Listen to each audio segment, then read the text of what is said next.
Most of us are not strangers to unrealistic expectations at work. In this video, I'm going to talk about what they are, why they happen, and how therapy can make a difference.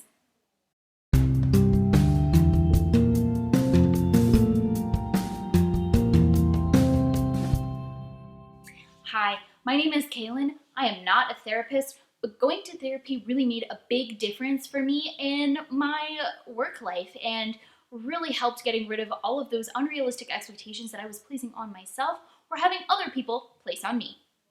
What therapy helped me with when it came to unrealistic expectations at work was understanding what was going on to put them there in the first place.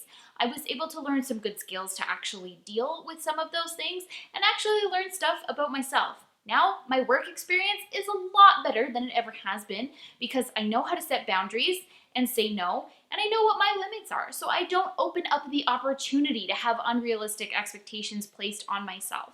And this is something that has actually really strengthened workplace relationships.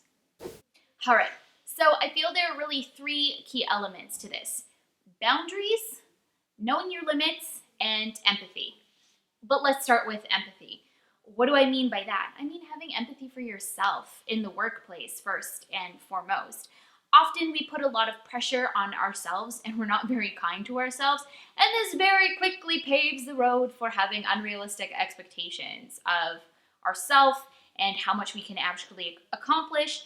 And then when we don't do that, we feel like we let people down, and that doesn't make me feel very good. So having some empathy towards yourself can help you get to a place where you're really taking care of, yourself in the sense of what can you take on, what can't you take on.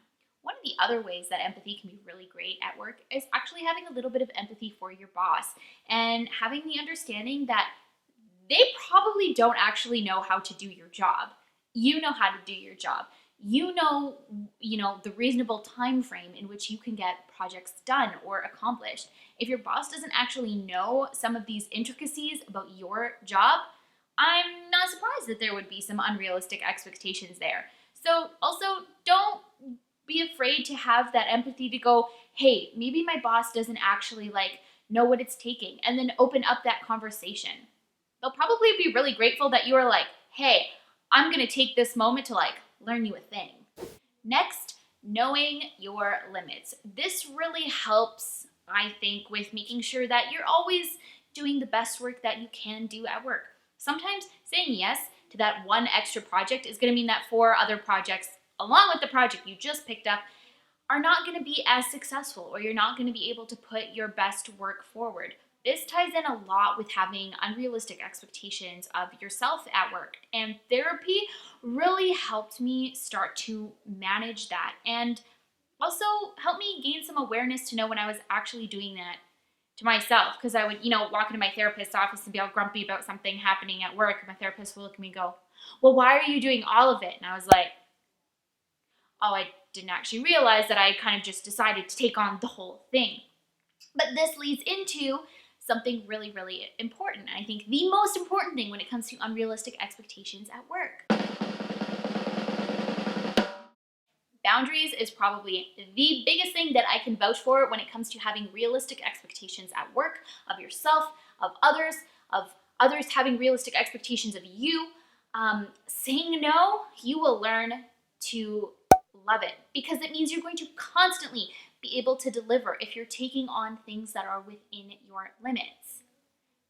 I feel like that translates to money in the business world, but what do I know? And it's not just about saying no. It's also about saying, okay, well, I need help with this thing, or I need to pull in reinforcements, or you know what? I've tried this a couple of times. It's not really working. Here's why I think it's not working. Here's the solution. People in charge of stuff love that. Anybody loves that if you can come to them with a solution about something and go, hey, I tried it. Here's what's not working. Here's what I want to do instead. Productivity to the max.